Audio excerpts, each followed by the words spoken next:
Hello boys and girls. This video is going to be about equivalent fractions. Now, we all know that we can call things by different names. I'm Mrs. Yepiz, mom, teacher, lady. Doesn't change who I am. You're just calling me by different names. We can do the same thing with fractions. We can call fractions different names, but they are the same amount. The amount doesn't change, just the name. So for example,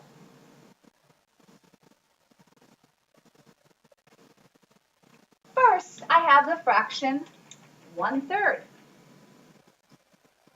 I had 3 pieces, and I shaded in 1.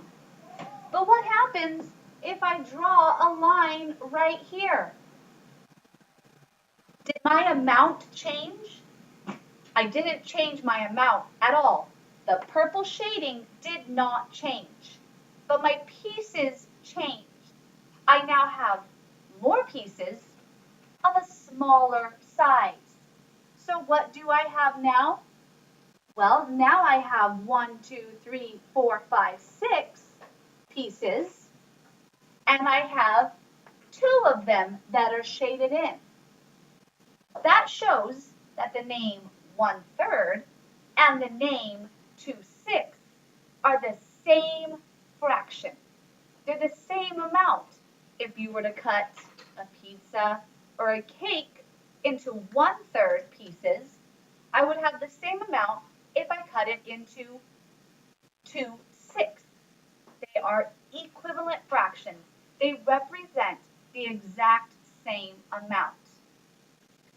We can then, now that we've proved it using a picture, we can also prove it using math. Watch what I do to get from 1/3 to 2/6. In my other video, I started introducing if you do it to the bottom, you got to do it to the top. That's a huge rule in fractions.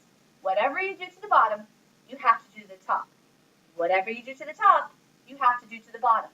And you're allowed to play with fractions as much as you want by multiplying and dividing them.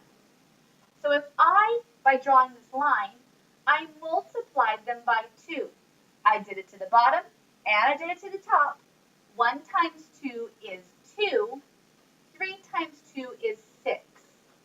Then I can reverse what I did with division. Both of these are even, so I can divide them by 2. Divide by 2, divide by 2. 2 divided by 2 is 1, and 6 divided by 2 is 3. Therefore, I can see that 1/3 and 2/6 are equal. Now, in order to find equivalent fractions, I can multiply by anything I want. Just for fun, let's see what happens when I multiply them by 15. As long as you do it to the top and to the bottom, it works. 1 times 15 is 15. 3 times 15 is 45, and that is equivalent to 1/3. Don't believe me? Draw a picture. Take your 1/3, break it into 15 equal pieces, and you'll see, break it into 45 equal pieces, and you'll see that you have 15 of them shaded in. You can trust me if you just want to. Let's go ahead and look quickly at another example. If I have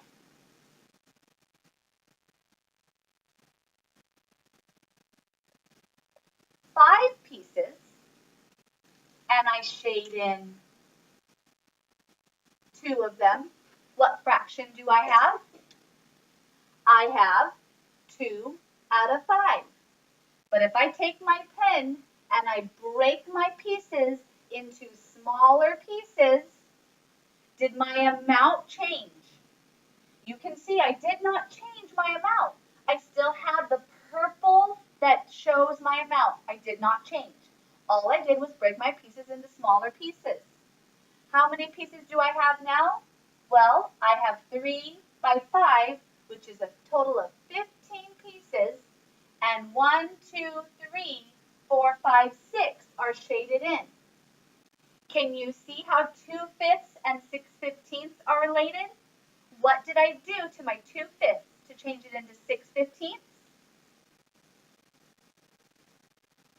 I multiply them both by 3.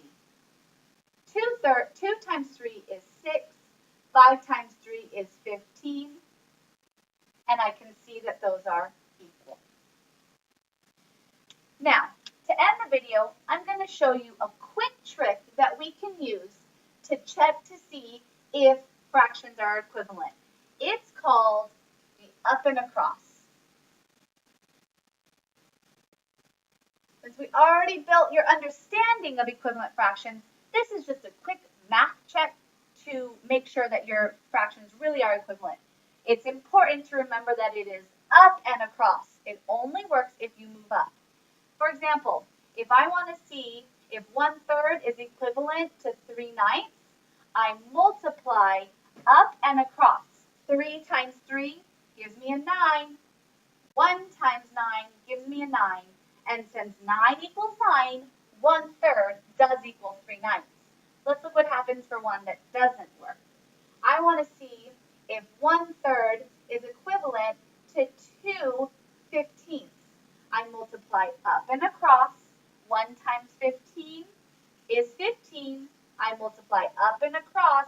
3 times 2 is 6. Therefore, 1/3 is not equivalent to 2/15. That's just a quick and easy way to check. When you've gotten your answer, multiply up and across. Make sure you get the same numbers on top, and if you got the same numbers on top, they're equivalent. Feel free, guys, to watch this video as many times as you need to make sure you understand equivalent fractions.